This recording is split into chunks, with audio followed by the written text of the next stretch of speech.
Tiago 5, quem trouxe a palavra do Senhor? Tiago 5, 16 a 18.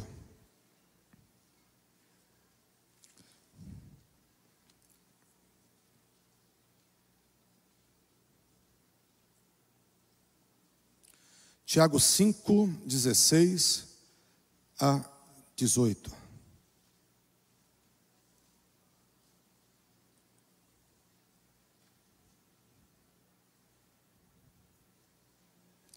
Diz assim a palavra do Senhor: confessai as vossas culpas uns aos outros e orai uns pelos outros, para que possais ser curados. A oração eficaz e fervorosa de um homem justo vale muito. Elias era um homem sujeito às mesmas paixões que nós, e ele orou fervorosamente pedindo que não chovesse, e não choveu sobre a terra por um espaço de 3 anos e 6 meses. Ele orou outra vez, os céus deu a chuva e a terra produziu o seu fruto. Amém? Glória a Deus. Eu quero começar essa mensagem entregando uma palavra de conhecimento que foi me trazida por um dos nossos intercessores. Um dos nossos intercessores teve uma visão, queridos, de um atirador de elite mirando em pessoas. E a hora que ele tentava soltar aquela bala, algumas pessoas desapareciam. Ele teve essa visão e ele veio compartilhar comigo. E o interessante é que o começo dessa mensagem vai falar: confesse os vossos pecados para que sejam sarados.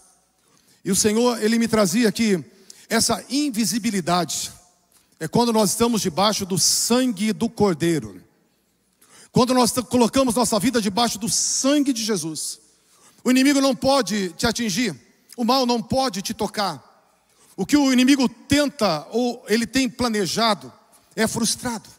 Porque não há espaço, não há brecha, não há legalidade. Mas também o desafio é: confesse as vossas culpas, confesse os vossos pecados, para que sejam sarados.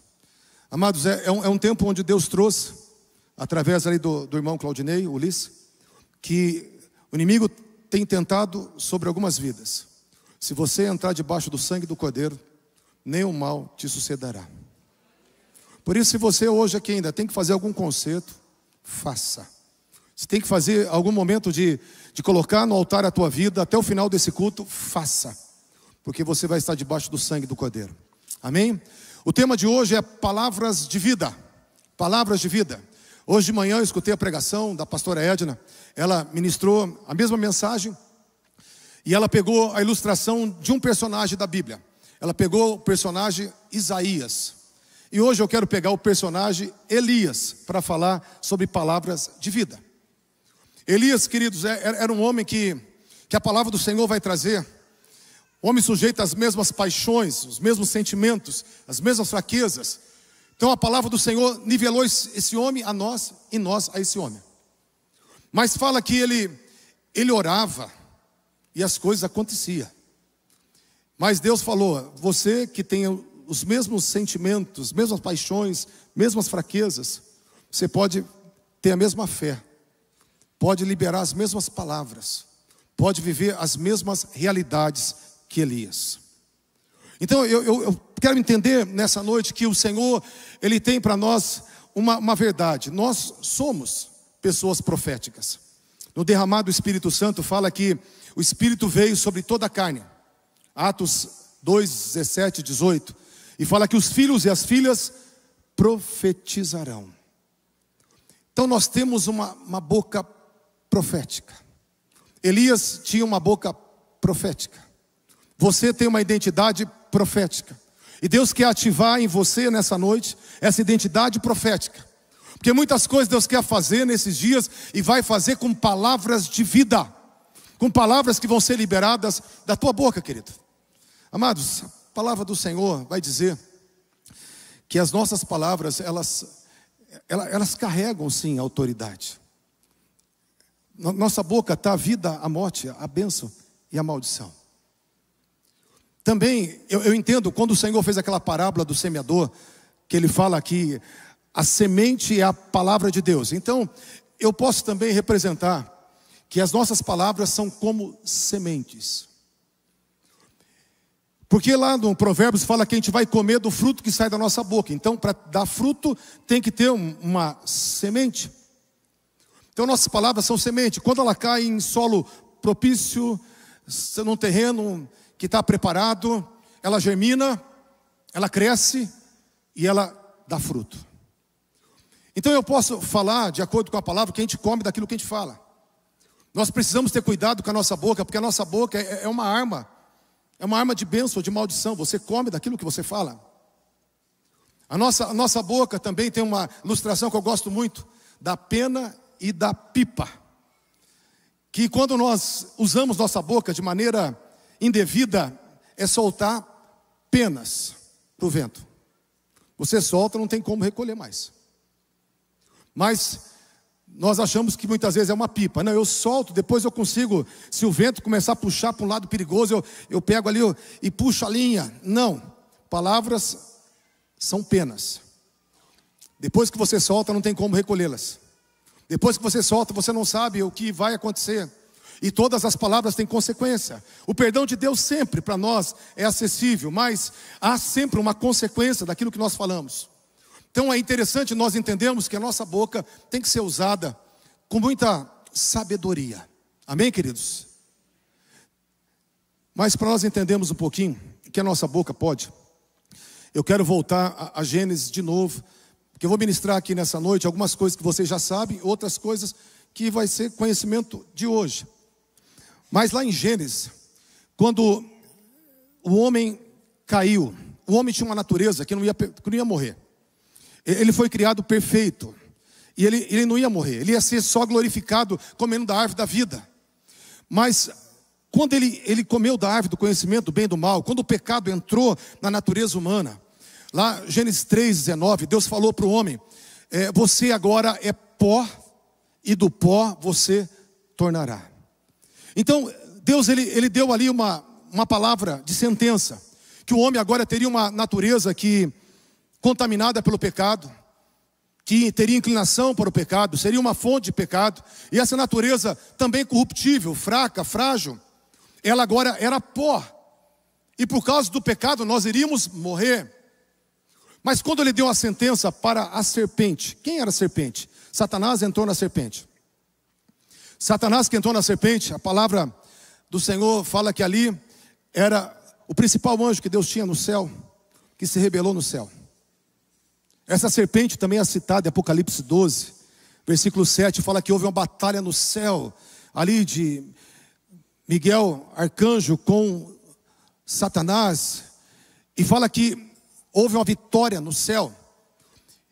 E Apocalipse 12, versículo 4, fala que a antiga serpente foi lançada na terra. E ela levou 1/3 das estrelas dos céus, 1/3 dos anjos de Deus. Apocalipse 12, versículo 9, fala assim, que essa antiga serpente, também conhecida como dragão, Satanás, diabo, foi lançado na terra com todos os seus anjos. Então, gente, você imagina, 1/3 dos anjos de Deus foram manipulados por Lúcifer e foram atirados na terra. E fala que aqui na terra há uma batalha ainda espiritual que acontece. Eu quero falar isso porque quando Deus deu a sentença para a serpente, sabe qual foi a sentença da serpente? Gênesis 3, versículo 14. Falou assim: você vai rastejar sobre a terra, você vai estar agora nesse nível mais baixo da terra, e você vai comer o pó da terra todos os dias da sua vida. Falando de forma figurada, que o inimigo, a serpente ali representa a cabeça de raça, Lúcifer com todos os seus anjos, então Satanás com todos os seus demônios. Eles iam ter um lugar, agora eles foram lançados na terra, e eles iam se alimentar do pó da terra. Não tem lógica nem para o reino animal, porque a serpente não come pó, mas qual que é o pó da terra? É a mesma sentença que Deus deu para Adão. Adão, tua natureza pecaminosa agora vai manifestar pó. Ela é pó. Agora ela é pó, é uma identidade que é pó. E o inimigo vai comer do pó. Quer dizer que o diabo vai comer pessoas? Não. Ele vai se alimentar daquilo que sai dessa natureza pó. Então eu quero dizer nessa noite que duas coisas, elas influenciam o mundo espiritual de forma oposta. A santidade e a fé, ela influencia o mundo espiritual, mas também o pecado, a imoralidade, ela também influencia no mundo espiritual. E uma das maneiras que a gente mais pode dar lado para o inimigo é através desse órgão chamado língua, da nossa boca. Só para encargo de introdução, Efésios 4:27, a palavra do Senhor fala para a igreja, para nós que somos crentes, nascidos de novo: não deis lugar ao diabo. O interessante é que esse versículo está no centro ali de Efésios 5:25 até 31. E Efésios, de 25 a 31, ele vai falar o seguinte, Efésios 4:25 a 31, fala de vários pecados, e 90% deles está falando da boca. Fala: aquele que mentia, não minta mais. Só sai da sua boca o que for para promover edificação, sem fofoca, sem palavras pesadas. Que não haja na tua boca chocarrice, que não haja gritaria, que não haja nenhum tipo de blasfêmia na tua boca. Irai-vos e não pequeis. Então, 90% dos pecados que estão citados dentro do contexto de Efésios 4:27 está falando da boca. E fala para a igreja: não deis lugar ao diabo. Então eu posso falar com toda a propriedade que a serpente, ela se alimenta e ela tem uma movimentação de acordo com aquilo que sai da nossa boca. Então na tua boca sai frequência de vida, sai frequência de morte. Na tua boca você pode liberar os céus, palavras de vida que vão descer dos céus para a sua casa, para a sua igreja, para a sua família, para a nossa nação. Mas da boca também pode se liberar uma frequência que vai fortalecer o mundo espiritual das trevas. Nós temos que ter isso muito claro, por quê? Porque muitas vezes a gente acha que a palavra é neutra, e a palavra não é neutra. A palavra, ela movimenta o mundo espiritual. A língua movimenta o mundo espiritual. Nós vemos que Jesus, tudo que ele fez com declarações. Ele fala para nós lá em 2 Coríntios 4:13, que nós tenhamos o mesmo espírito da fé que teve todos na antiguidade. Cri, por isso falei. Nós também cremos, por isso falamos. Então, o que é a fé de Deus? É crer no que Deus disse e falar o que Deus disse. E quando você fala o que Deus disse, você está nessa essência de fé. Nessa essência de fé. Jesus, ele viveu isso o tempo todo. O mundo espiritual foi movimentado por Jesus através da sua boca. Nós vemos que ele o tempo todo estava dando declarações. O tempo todo ele estava dando palavras de comando. Olhou para a febre da sogra de Pedro e ordenou: febre, sai agora. Diz a palavra que ele falou asperamente com a febre. Olhou para o vento e falou: vento, aquieta-te, mar, acalma-te. Palavras de comando. Olhou para o paralítico: levanta, toma a tua cama e anda. Olhou para a menina que estava morta e levanta. Em nome de Jesus. Em nome de Jesus, pensou? Jesus falou em nome de Jesus. Olha que bênção, hein? Nós falamos em nome dele, mas ele falou só: levanta-te. Então Jesus colocou os dedos no ouvido e falou: ouvido, seja aberto. Jesus o tempo todo deu palavra de comando: figueira, seque. Aí você pode perguntar: mas pastor, mas Jesus não orava, ele só declarava? Queridos, ele orava muito mais que nós todos juntos. Diz a palavra, Lucas 6:12, que ele orou uma noite inteira para tomar uma decisão importante. Diz a palavra que ele acordava alta madrugada para estar orando. Jesus tinha uma vida de oração tão formidável, que os discípulos falaram: Senhor, nos ensina a orar como o Senhor ora. Ficaram apaixonados pela vida de oração de Jesus. Então Jesus, ele tinha uma vida de oração, mas quando ele estava publicamente, ele dava palavras de bênção, palavras de comando, palavras de vida, palavras de cura, palavras que mexiam no mundo espiritual. E o mundo espiritual obedecia. Eu quero que você entenda que você também tem uma boca profética. Você também tem uma boca profética. Queridos, quando Deus foi levantar um profeta, o primeiro profeta na Bíblia, Gênesis 20, versículo 7, se chamou Abraão. E quando Deus constituiu Abraão como profeta, diz a palavra, Romanos 4:17, diz assim a palavra do Senhor: Por pai de muitas nações, disse Deus, eu te levantei. A saber, o Deus que vivifica os mortos, que chama as coisas que não são, como se já fossem. Quando Deus foi levantar um profeta, Ele falou assim, eu levanto o profeta, chamando à existência as coisas que não são, como se já fossem. Os profetas chamam a existência. Os profetas chamam a existência. Você é uma profetisa, você é um profeta. O Espírito do Senhor veio para liberar uma boca profética. Deus está chacoalhando você para você entender a sua identidade profética. Palavras de vida vão sair da sua boca. Aleluia. Amém, queridos? Glória a Deus. Mas você pode perguntar assim, mas o que tem a ver com Elias? Amado, eu sou apaixonado por Elias. Eu quero falar algumas coisas de Elias. Primeiro, Elias fez 3 declarações que para mim são enormes, gigantes e formidáveis. A primeira declaração, quando ele aparece no cenário, ele fala, segundo a minha palavra, não haverá nem chuva e nem orvalho sobre a terra por 3 anos e meio. Passou 3 anos e meio, ele chegou e falou para o povo, por que vocês estão divididos entre 2 pensamentos? Se Baal é Deus, siga ele, se o Senhor é Deus, siga ele. E eu quero agora falar para vocês, vai ter um confronto aqui de altar, vai ter uma batalha de altar, e o Deus que responder por fogo vai ser o Deus verdadeiro, porque Elias tinha convicção que o fogo ia descer. Elias orou e fogo desceu do céu. E depois Elias, depois do fogo ele orou e a chuva veio sobre a terra. Amado, imagina alguém com uma autoridade tal. E eu quero falar que Elias era um homem sujeito às mesmas paixões. Quando Deus coloca dessa maneira, Ele está falando para mim, eu posso viver o que Elias viveu. Eu posso ter a autoridade que Elias teve. Eu posso me envolver nessa dimensão. Elias, ele liberou todas as palavras com um projeto de restauração. E Deus, Ele tem palavras de vida, palavras de restauração. Às vezes você pode perguntar assim, mas pastor, mas como que acontece isso? Queridos, nós precisamos ter esse alinhamento com a vontade de Deus.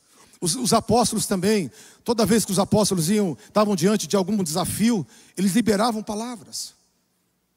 Lá em Atos 3, versículo 6, Pedro chegou e falou para o paralítico da porta do templo Formosa, não tenho prata, não tenho ouro, mas o que eu tenho, isso eu te dou. Em nome de Jesus Cristo Nazareno, levanta-te e anda. Levanta-te e anda.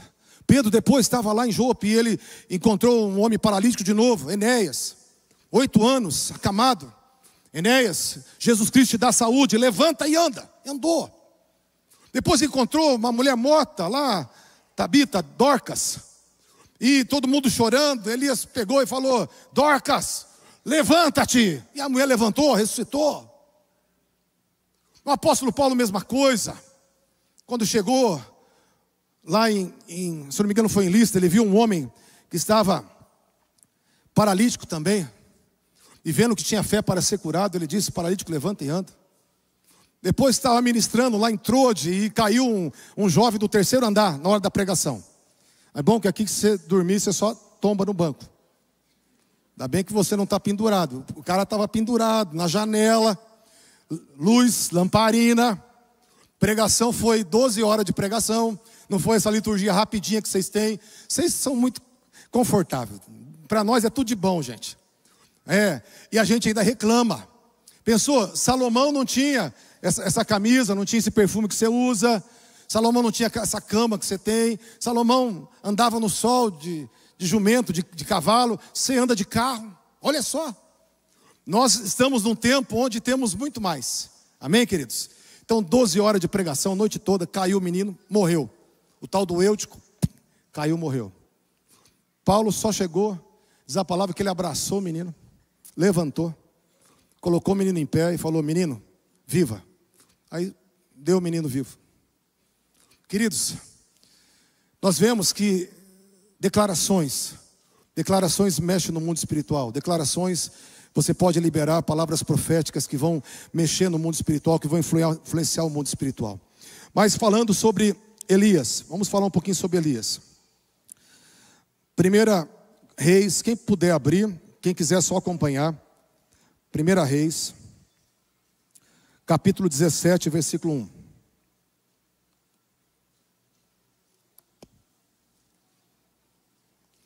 1 Reis, capítulo 17, versículo 1.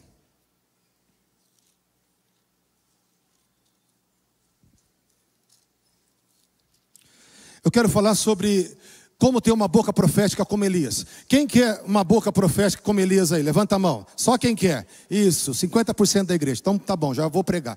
Se fosse pouca gente eu não ia pregar não. 50% quer uma boca profética como Elias. 1 Reis 17, 1 diz assim: Elias, o tesbita, que era dos habitantes de Gileade, disse a Acabe: tão certo como vive o Senhor, Deus de Israel, diante da qual eu estou, diante da qual me ponho de pé, não haverá nem orvalho, nem chuva nesses anos, segundo a minha palavra. Elias não fala assim, ó, Deus mandou eu dizer que não vai ter chuva nem orvalho. Elias não falou, eu vou orar para não ter chuva e orvalho.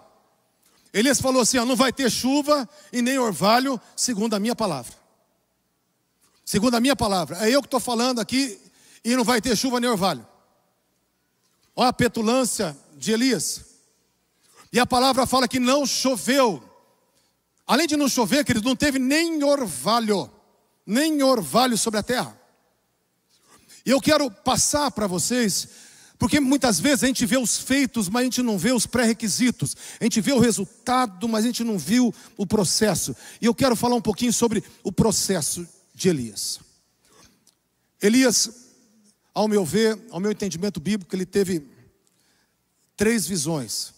Ele era familiarizado com 3 coisas. Presta atenção aqui. Ele era familiarizado com a presença de Deus. Tão certo como vive o Senhor, cuja face eu estou. Um homem que estava conectado com os céus. Um homem que estava apaixonado, tinha prazer de estar diante da face do Senhor. Elias tinha uma conexão muito forte com a palavra de Deus, com os caminhos do Senhor. Quero falar um pouquinho hoje aqui para você dos caminhos do Senhor que influenciou o profeta Elias. E eu quero falar também que Elias estava olhando, ele estava familiarizado com a sua esfera de atuação, com a sua realidade social, com o meio onde ele estava para profetizar. Essas 3 realidades, Elias estava familiarizado. Vamos voltar um pouquinho, 1 Reis 16, 30 em diante, 30 a 34. Para nós vermos aqui 2 coisas que Elias estava familiarizado. E Acabe, filho de Onri, que era o rei, tinha sumido, fez mal à vista do Senhor mais do que todos os que foram antes dele. Sucedeu como se fora pouco andar nos pecados de Jeroboão, filho de Nebate, que ele tomou por esposa Jezabel, filha de Etbaal, rei dos Sidônios. Foi servir a Baal e adorá-lo. E ergueu um altar para Baal na casa de Baal, a qual havia edificado em Samaria. Acabe fez um bosque, e Acabe fez mais do que todos os reis de Israel que foram antes dele, para provocar o Senhor Deus de Israel a sua ira. Nos dias de Eiel, o Betelita, edificou Jericó, e ele lançou a sua fundação em Abirão, seu primogênito. Tradução aqui, né, outras traduções, quando ele lançou a fundação, o seu primogênito Abirão morreu. E colocando os seus portões, as portas da cidade de Jericó, o seu filho mais novo, Segug, morreu, segundo a palavra do Senhor, o qual ele falou por Josué, o filho de Num. Queridos, aqui vai falar de um contexto que Elias estava vendo, antes de aparecer no cenário. Ele começou a ver uma idolatria que tomou conta de Israel. Jezabel, ela quis influenciar o seu ídolo Baal, e ela servia Baal, e como rainha ela influenciou Acabe em todas as decisões, encheu de poste ídolo em todo Israel, colocou na capital de Israel, que era Samaria, altares para Baal. E a palavra fala que Acabe, o rei Acabe, provocou a ira de Deus, mais do que todos antes dele. Mas Elias, ele conhecia muito os caminhos de Deus, ele conhecia a palavra de Deus. E eu quero que você, quem puder, só acompanhar comigo, Deuteronômio 11, versículo 16 e 17. Deuteronômio 11, 16 e 17. Olha que está escrito no Pentateuco. Com certeza, Elias, apaixonado pela palavra. Deuteronômio 11, 16 e 17. Está escrito assim: Guardai-vos que não suceda que o vosso coração se engane, e se desvieis e sirvais a outros deuses, e vos prostreis perante eles.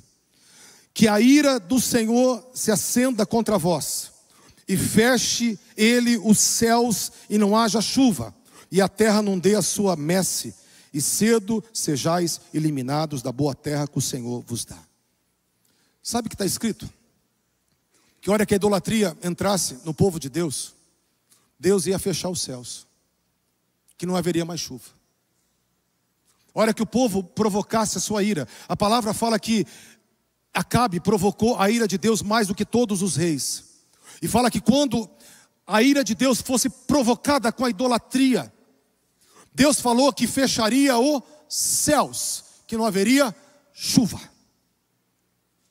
Também, queridos, outra coisa que aconteceu dentro do contexto do tempo de Elias foi que um camarada chamado Iel quis edificar Jericó. O interessante é que Jericó tinha sido destruída já há 800 anos. 800 anos Jericó foi destruída, quando Josué entrou na terra prometida. Quando Deus olhou para Jericó, Ele deu uma instrução para Josué: Josué, você vai destruir Jericó totalmente. Você vai queimar tudo. Só o ouro, a prata, o bronze que vão ser derretidos e consagrados ao Senhor. O resto, tudo é anátema, é amaldiçoado. E Josué obedeceu a palavra do Senhor. Gritou, as muralhas caíram, tudo foi destruído. Quem pegou a capa babilônica, que foi Acã, fez com que o povo todo fosse amaldiçoado, porque era uma palavra de Deus: destrua toda Jericó. Aí Josué, em Josué 5:26, ele liberou uma palavra.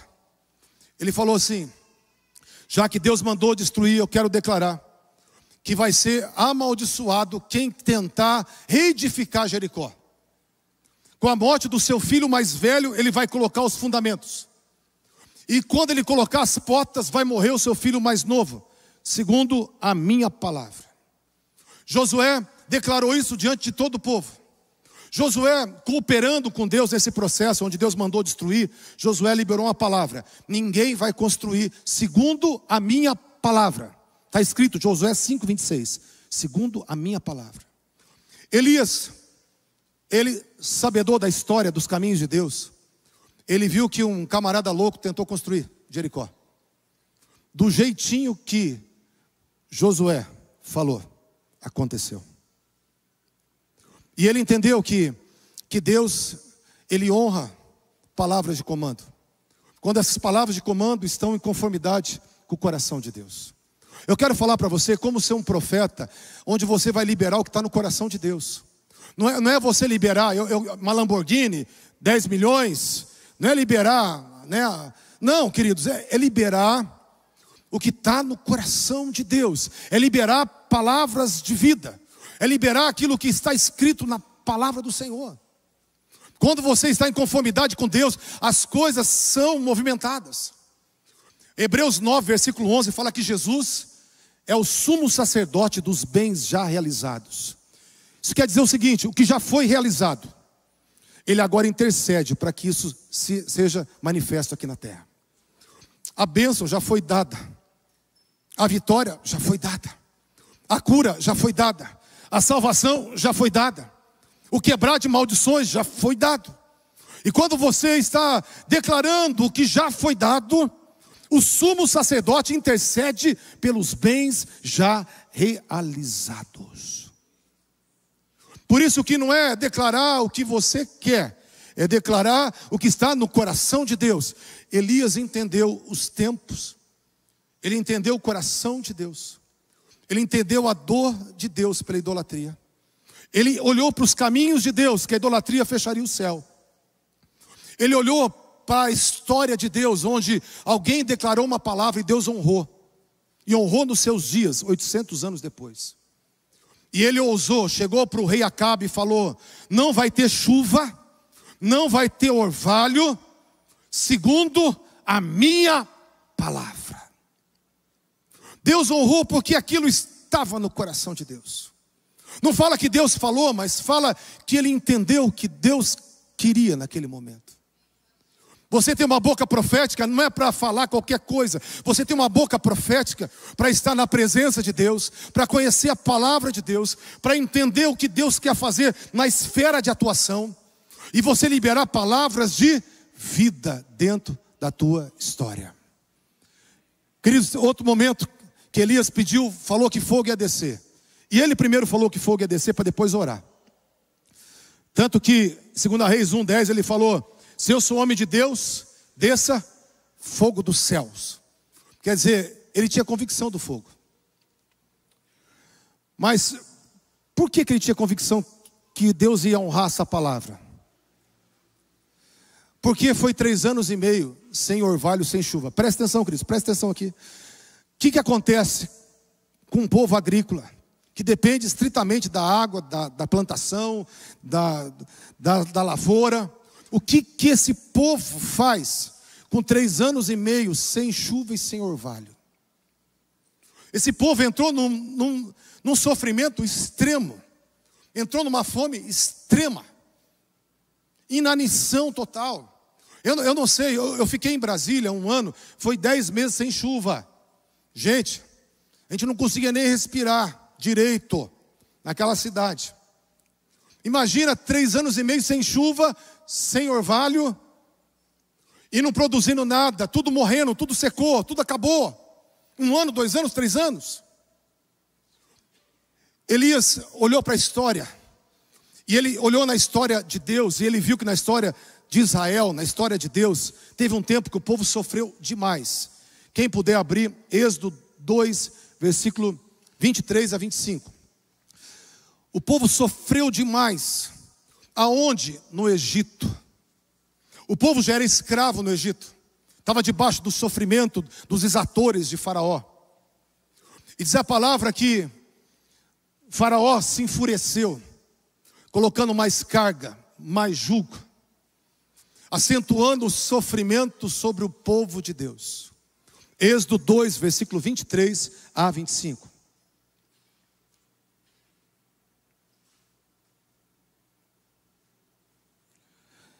Diz assim a palavra do Senhor: decorrido muitos dias, morreu o rei do Egito, e os filhos de Israel gemiam sob a servidão, e por causa dela clamaram, e o seu clamor subiu a Deus. Ouvindo Deus o seu gemido, lembrou-se da sua aliança com Abraão, com Isaque e com Jacó. Viu Deus os filhos de Israel e atentou para a sua condição. Capítulo 3, versículo 1, continuidade. Apacentava Moisés o rebanho de Jetro, seu sogro, sacerdote de Midian, levando o rebanho para o lado ocidental do deserto. Chegou ao monte de Deus, a Horebe. Apareceu-lhe o anjo do Senhor numa chama de fogo, no meio de uma sarça. Moisés olhou, eis que a sarça ardia em fogo, e a sarça não se consumia. Versículo 6. Disse mais: eu sou Deus de teu pai, o Deus de Abraão, Deus de Isaque, o Deus de Jacó. Moisés escondeu o rosto porque temeu olhar para Deus. Disse ainda o Senhor: certamente vi a aflição do meu povo que está no Egito. Ouvi o seu clamor por causa dos seus exatores, e conheço-lhe o sofrimento. Agora eu pergunto para você: será que o povo de Israel não está vivendo outra temporada de sofrimento imenso? Sofreu imensamente aqui. E quando sofreu imensamente aqui, dentro desse contexto, sabe o que Deus fez? Primeiro, quando o sofrimento apertou, aquele povo começou a clamar. Eles clamaram por causa do sofrimento. Tanto que toda a terra estava cheia de altares só a Baal. Mas diz que Elias chegou e falou: até quando vocês vão ficar entre 2 caminhos, entre 2 pensamentos? Se Baal é Deus, siga. Se o Senhor é Deus. Por quê? Porque aquele povo estava confuso. Aquele povo estava clamando ao Senhor, sabe por quê? Porque Baal, que era o Deus da fertilidade, não estava trazendo fertilidade nenhuma. Baal, que era o Deus da prosperidade, levou eles a uma desolação total. Então eles começaram a clamar de novo ao Deus dos seus pais, ao Deus de Abraão, de Isaque, de Jacó. E quando esse clamor do gemido, o clamor do sofrimento chegou até as narinas de Deus, Elias, ele entendeu que o que Deus fez, Ele faz. Olha para o teu irmão e fala assim: o que Deus fez, Ele faz. Abacuque 3 fala assim: Senhor, faz de novo, faz outra vez. aviva a tua obra. De novo o Senhor manifesta no meio dos anos. Faz de novo o que o Senhor fez. Isso é avivamento. É trazer a realidade, é chamar à existência o que Deus fez para Deus fazer no presente. Amém, queridos? Sabe o que aconteceu quando o sofrimento gerou um clamor? Deus levantou um profeta num monte. E Deus desceu nesse monte para livrar o povo do sofrimento. Deus desceu numa sarça de fogo.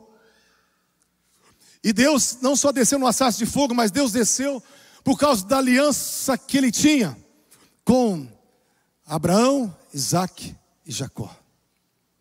Elias falou: profeta eu sou. Vamos para o Monte Carmelo, chamar todo o povo. Sofrimento já fez esse povo gemer e clamar. Se Deus desceu em fogo lá no Monte Horebe, vai descer com fogo aqui no Carmelo também. Porque o gemido tinha provocado o coração de Deus. O sofrimento tinha provocado o coração de Deus. E Elias, entendendo o coração de Deus, entendendo a história de Deus, os caminhos de Deus, entendendo o que Deus fez, ele faz, ele se colocou naquele lugar de ousadia. Deus vai descer com fogo do céu. Deus vai descer com fogo do céu. Da onde ele tirou isso? Dos caminhos de Deus. Do Deus que desceu com fogo numa sarça e livrou de Faraó e da servidão. O Deus agora ia descer com fogo, ia livrar de Jezabel e da escravidão. Ia livrar aquele povo também da mesma forma. Porque o que Deus fez é o que Deus faz. Profetas entendem isso. O que Deus fez é o que Deus faz. Cadê os profetas? Levanta a mão. Quem é profeta, dá um glória a Deus aí. Aleluia, ou glória. No começo tinha 50%, agora já tem 100% aqui de profeta. Meu Deus, já fiquei feliz, já posso terminar a mensagem e ir embora.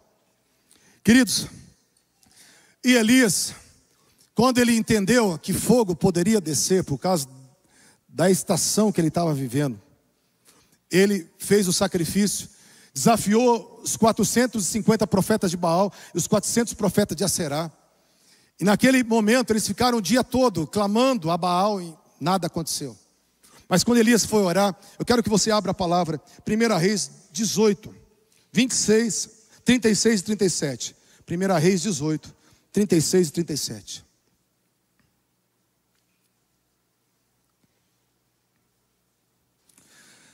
Primeira Reis 18, versículo 36, diz assim: no devido tempo, para se apresentar a oferta de manjares, aproximou-se o profeta Elias e disse: ó Senhor, Deus de Abraão, de Isaque e de Israel.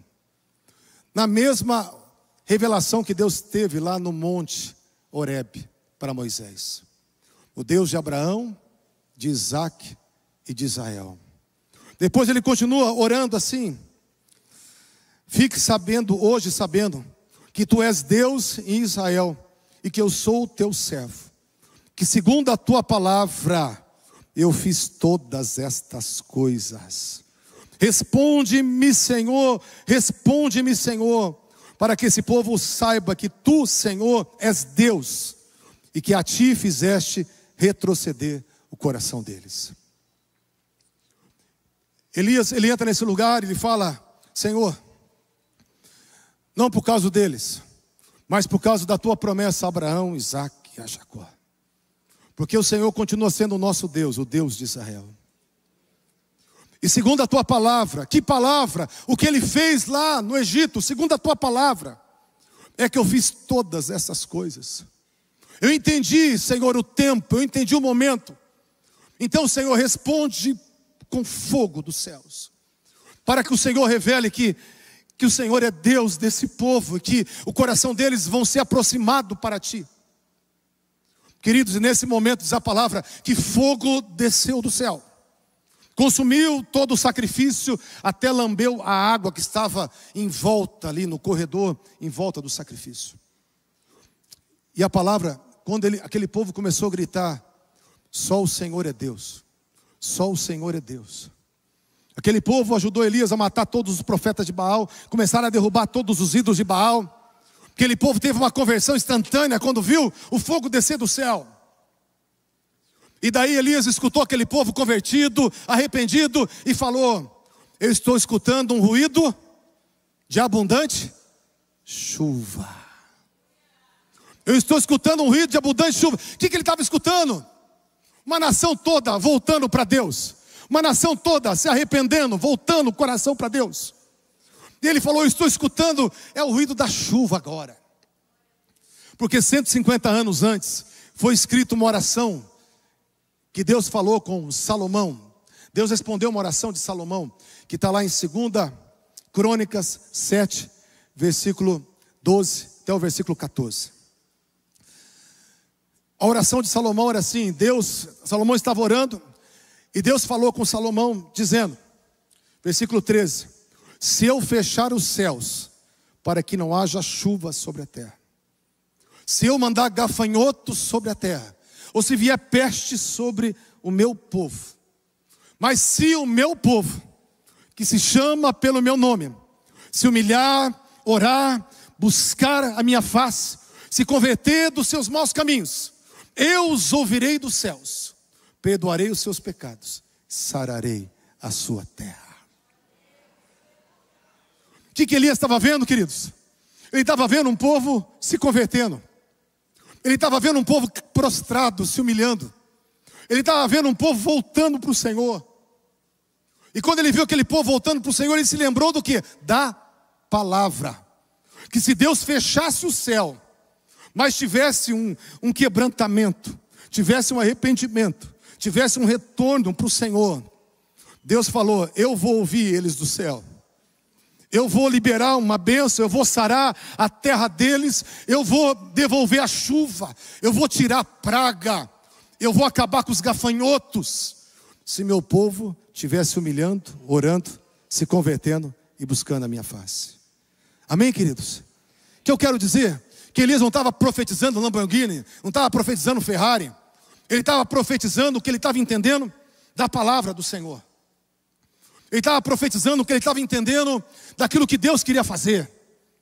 Elias estava entendendo o coração de Deus, entendendo os caminhos de Deus e chamando a existência para que o Senhor fizesse de novo o que ele fez. As bocas proféticas vão chamar de novo. Quem crê que Deus já abençoou a sua casa? Quem crê que Jesus levou maldição na cruz do Calvário? Quem crê que Ele já salvou toda a sua casa? Quem crê que Ele já te curou na cruz do Calvário? Meu Deus, quem crê que Ele levou o tormento, o castigo, a depressão lá na cruz? Se Ele já fez isso, você pode liberar palavras de vida, palavras de bênção, palavras de cura, palavras de libertação, palavras de vitória. Você pode liberar palavras de salvação. Você tem que decretar, dar palavras de comando, palavras de ordem. Sabe por quê? Ele está à direita do Pai, intercedendo pelos bens já realizados, pelos bens que já foram dados, pela herança que já foi dada. Toda essa herança foi dada. Por isso, quando nós estamos abençoando aqui, queridos, isso aqui não é coach não. Ah, o pastor está abençoando, é coach. Não, isso não é coach não. É liberação profética para o povo profético. É liberação da palavra para o povo que crê na palavra. Nós temos entendido isso. Já teve cultos, que já teve 30 pessoas que foram curadas sem pisar em pôr as mãos. Só declarando, sem pisar em pôr as mãos. Quantas declarações, amado, que eu vi Deus agindo. Um casal que a gente fez só a bênção do civil. Agora, o nome, deixa eu pegar o nome aqui, meu Deus. O Fábio veio de manhã no culto. O Fábio e a Lígia. Só abençoamos o civil, porque era o segundo casamento. Então nós fomos no cartório. Mas o interessante é que eles vieram aqui, estão na igreja, estão membros da igreja. Eu falei assim: não, vocês têm que casar. Eles falaram assim: a gente não pode casar, a gente está endividado. Tem um monte de dívida. E está faltando isso, faltando aquilo outro. Não tem dinheiro nem para comprar aliança. Falei: vocês vão casar. Deus vai entrar com socorro. Deus vai entrar com provisão. E essas dívidas serão pagas todas. A bênção vai vir quando vocês regularizarem esse negócio. Beleza. foram comprar aliança, Deus fez um milagre e liberou uma causa financeira quando eles foram comprar aliança. Compraram aliança lá, glória a Deus, aleluia, ficaram felizes da vida. Deram o nome no cartório, foi outra bênção liberada, pagaram todas as dívidas. Pagaram todas as dívidas e eles começaram a ver a prosperidade do Senhor. Eu liberei uma palavra de bênção em cima daquilo que a gente crê que é bênção. Casamento é bênção, amém, queridos? E aí o que Deus fez? Deus honrou a palavra de bênção. Quantas palavras de bênção que Deus tem honrado? Quantas palavras que Deus tem honrado? Eu gosto de ir no hospital e falar, em tantos dias você vai sair daqui. E o povo sai, glória a Deus. Por quê? Porque Deus, Ele já curou na cruz do Calvário. Já curou na cruz do Calvário. Eu lembro que quando eu fui na Marli, a Marli estava com Covid na época, bem ruinzinha, a Marli, nossa intercessora. E tinha uma senhora do lado dela também. Eu cheguei e falei assim, Marli, Deus está falando aqui para mim, colocando no meu coração. Sábado você sai daqui. Daí a mulher falou assim, e eu? A outra que era católica. E eu, pastor? Falei assim, você vai sair domingo para comer uma comida bem gostosa na sua casa. A Marli saiu no sábado e a mulher saiu no domingo.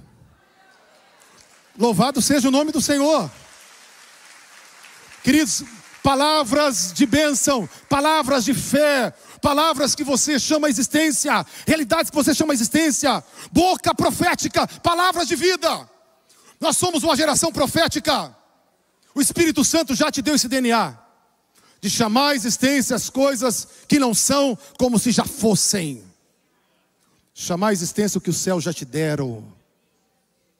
Meu Deus, o diabo está enfurecido hoje. Porque vai sair um povo aqui que vai atropelar as trevas. Vocês vão atropelar, sabe por quê? Quando você libera a palavra, sabe quem que trabalha em favor? Os anjos de Deus, os céus trabalham. Palavras de fé movimentam os céus. Murmuração movimenta o inferno, maledicência movimenta o inferno, sabe? Palavras de maldição nos outros movimenta o inferno. Movimenta o inferno, queridos. O diabo se alimenta do pó.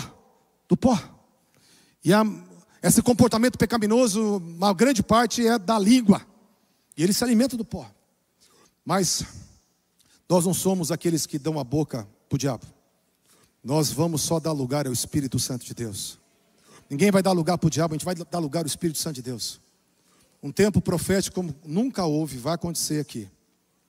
Um tempo profético como nunca houve vai acontecer aqui. Porque você está hoje enxergando a sua identidade e a autoridade que você tem. Amados, eu entendo, para você ser um Elias da vida, você tem que amar a palavra. Elias amou a palavra, ele amou, ele sabia por que ele ia pedir fogo. Ele sabia por que ele ia mandar não ter orvalho. Ele sabia por que ele ia mandar a chuva voltar. Porque ele tinha uma intimidade com a palavra, com os caminhos de Deus. Crente não pode ser raso. Crente não pode ser raso, querido. Mas além de conhecer os caminhos de Deus, crente não pode ser covarde. Crente tem que ser ousado. O que Deus fez, Ele faz. O que Deus fez, Ele faz. Vamos colocar em pé.